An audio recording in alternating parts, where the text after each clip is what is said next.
Policial Militar do Estado de Minas Gerais, nesse vídeo informativo vamos falar sobre o seu segundo direito, que é a redução da alíquota previdenciária de 10,5% para 8%.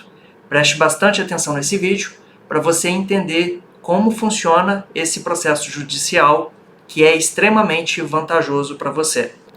A partir de agora, estou projetando minha tela para você acompanhar o raciocínio desta importante matéria para os militares ativos. A redução das alíquotas de previdência de 10,5% para 8%. E, inicialmente, nós precisamos entender sobre a legislação estadual. A Lei Estadual 10.366, de 1990, estabeleceu que os militares deveriam contribuir para o IPSM mensalmente com a alíquota de 8% sobre a sua remuneração bruta. Essa alíquota ela ficou valendo até a entrada em vigor da Lei Federal 13.954 de 2019. Essa lei federal foi conhecida como a Reforma da Previdência dos Militares aqui no Brasil durante o governo Bolsonaro. Lá no artigo 24 desta lei, ficou estabelecido que todos os militares das Forças Armadas, inclusive os militares estaduais, deveriam contribuir com uma alíquota de 9,5% em 2020 e a partir de 2021, 10,5%. No artigo 24C, ficou estabelecido que esta lei ela vai abranger não só as Forças Armadas, mas todos os militares dos estados. A partir do dia 17 de dezembro de 2019, essa lei ela passou a viger no Brasil. Mas muitos militares se perguntam, mas por que somente em março de 2020 que o meu contra-cheque veio com a alíquota de 9,5%? É em razão do princípio nonagesimal que existe no direito tributário. Este princípio estabelece o seguinte, que quando houver a criação de um tributo ou a majoração de uma alíquota, deve existir um intervalo de 90 dias entre a vigência dessa lei até o início da cobrança do tributo. Nós sabemos muito bem que as contribuições previdenciárias dos militares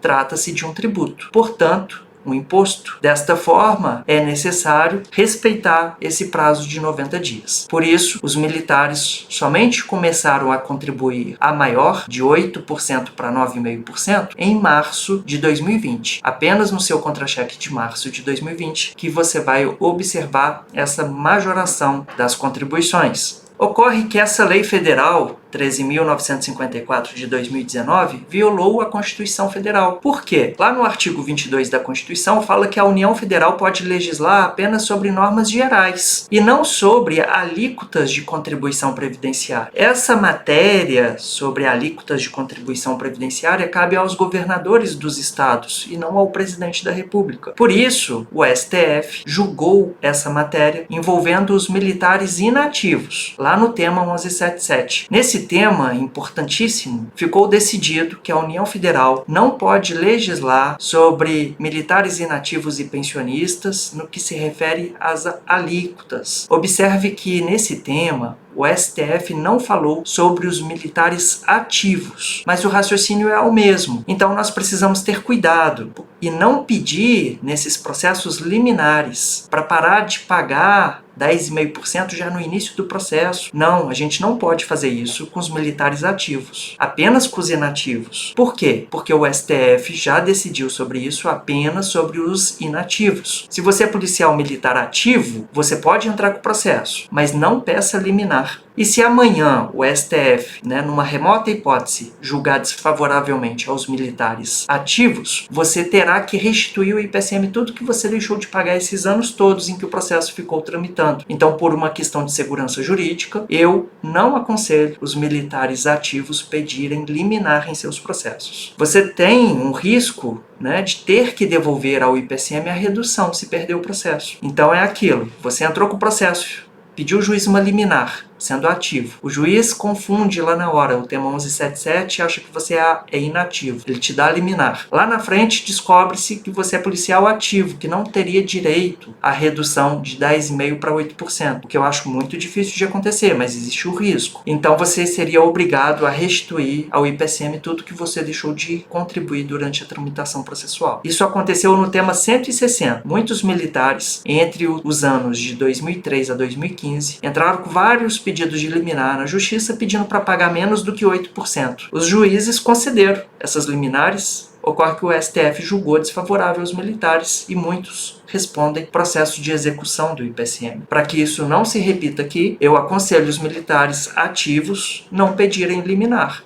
Entra com o processo, no final transitou em julgado, você foi vitorioso, executa e recebe todo o retroativo, ok? E você tem uma vantagem pelo fato de o tema 1177 não ser aplicado a você. É que no tema 1177 o STF modulou os efeitos da sua decisão, dizendo que os militares inativos podem cobrar os atrasados somente de janeiro de 2023 para frente. Você, como é um militar ativo, o tema 1177 não se aplica a você. Por isso, não existe modulação. Portanto, você pode executar o IPSM desde março de 2020 e não desde janeiro de 2023. Então você ganhou aí quase 3 anos de atrasados. O valor que você tem a receber é muito superior ao que um militar inativo tem a receber. Quais são as fases do processo, então? Primeiro passo, você vai precisar elaborar os cálculos. Nosso escritório de advocacia vai pegar a sua documentação, vai elaborar os cálculos e vai te entregar esses cálculos. E você vai, então, precisar enviar para nós, por meio do WhatsApp, ou então por meio do aplicativo Meu Suporte, os seus documentos, os seus contra-cheques, desde janeiro de 2020 para frente, para nós realizarmos o cálculo com aplicação de juros, correção monetária. Vamos te entregar esses cálculos. Daí você vai decidir se vai entrar ou não com o processo judicial. Depois que os cálculos são elaborados, você vai então que decidir se vai ou não contratar o escritório de advocacia. A ação é ajuizada no Juizado Especial da Fazenda Pública da sua cidade. Poderá ter uma audiência de conciliação, vai depender de cada juiz. Tem juiz que entende que o IPSM não faz acordo, então é desnecessário essa audiência. Já tem juiz que quer aplicar a letra fria da lei, em que diz que tem que ter uma audiência prévia em todos os processos. Então eles acabam marcando essa audiência e nós comparecemos contigo nesse ato. Logo em seguida, o Estado de Minas Gerais é citado para apresentar a defesa, que chamamos de contestação. O escritório de advocacia é intimado novamente para apresentarmos uma resposta à defesa do Estado, que chama impugnação à contestação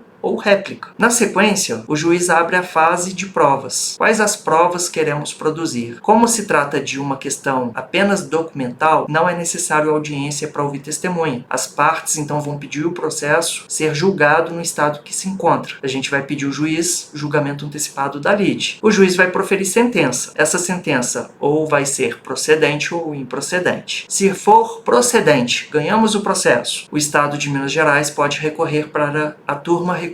O recurso foi provido, ou seja, o Estado ganhou o recurso, perdemos a ação. Daí, o escritório pode levar o assunto para o STF, porém, será necessário recolher as custas judiciais de aproximadamente R$ 350.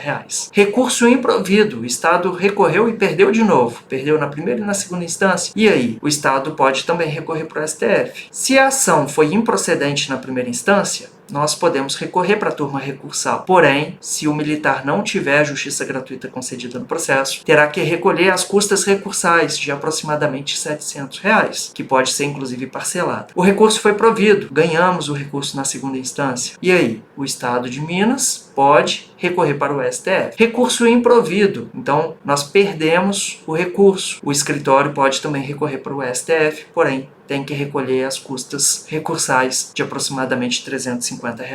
O STF vai julgar os casos dos militares ativos? Não sabemos. Pode ser que sim. O tema 1177 foi apenas para os militares inativos e pensionistas. Se o STF julgar, ele abraçar essa causa, ele vai determinar no futuro que todas as ações sejam sobrestadas para que se aplique o seu entendimento sobre os militares ativos. Se for favorável ao militar, nós iniciamos a execução. O Estado de Minas Gerais é intimado para concordar ou para embargar os cálculos que apresentamos no processo. Se o Estado embargar, o juiz manda fazer uma perícia contábil. O perito apresenta os valores, o juiz homologa os cálculos, expede a RPV para pagamento, que deve ser paga em 60 dias. E daí o processo é arquivado. Se concordar com os cálculos, não será necessário fazer perícia contábil, o juiz já homologa os cálculos e expede RPV para ser pago em 60 dias, e o processo é arquivado. Se for desfavorável ao servidor público, o STF resolve decidir que os militares ativos não têm direito à redução da alíquota previdenciária. Se não tiverem a justiça gratuita concedida no processo, podem ser condenados a pagar as custas do processo no valor aproximado de 10% sobre o valor da causa. Então, se o valor da causa é de R$20 mil,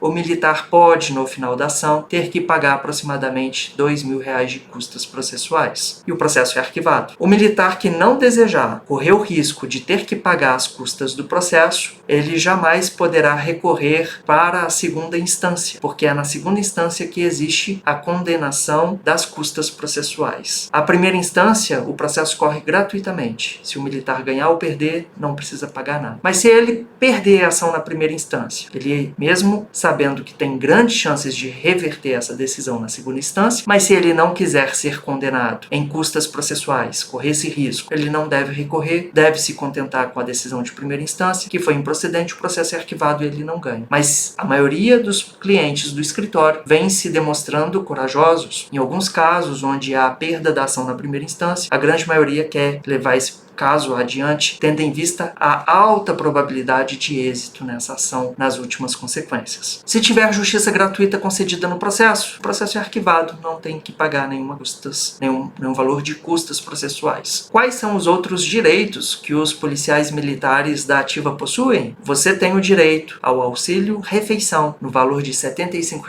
por dia trabalhado. É só procurar o vídeo que eu gravei falando sobre esse direito para você entender melhor sobre essa ação. Se você tiver empréstimos na folha de pagamento superendividado ou então aquele cartão de crédito consignado em folha que nunca acaba, você também tem direito de revisar esses valores, pedir a exclusão na sua folha de pagamento e aumentar a sua margem de consignável. Nós temos também um vídeo nas redes sociais falando sobre esse assunto. Temos o adicional noturno de 20%, é um direito que está na Constituição Federal e na lei estadual. Militares que trabalham entre as 22 horas às 5 horas da manhã têm direito a 20% a mais na folha de pagamento. Nós temos aqui um exemplo de um cliente, o senhor Júlio Brito, sargento da polícia, que ganhou essa ação no Tribunal de Justiça de Minas Gerais, conforme a ementa que está aparecendo aqui. O que o escritório Júlio Abeilar Advogados pensa sobre a ação da redução da alíquota previdenciária de 10,5% para 8% para os militares ativos? Entendemos que trata-se de uma ação excelente. Nós acreditamos que o STF, se julgar essa ação, vai ser de procedência, assim como aconteceu no tema 1177. Estamos diante de uma ação que supera com facilidade os R$20 mil e dali para frente, os 2,5% na folha de pagamento, que você vai ter uma redução aí até a legislação mudar. Então, muito obrigado aí pela sua atenção, compartilhe esse conteúdo, siga o escritório nas principais redes sociais, Instagram, no Facebook, no TikTok e no YouTube. Esteja por dentro dos seus direitos. Qualquer dúvida que você tiver, pode entrar em contato com a gente aqui no escritório pelos principais meios de comunicação. O telefone que temos gratuito é o 0800 225 6307. Esse também é o nosso WhatsApp. O nosso site, caso queira fazer o preenchimento de um formulário, é o www.abeilard.com. Se desejar me enviar um e-mail, é o julio@abeilard.com e ficamos à disposição. Até um próximo vídeo informativo. Um abraço.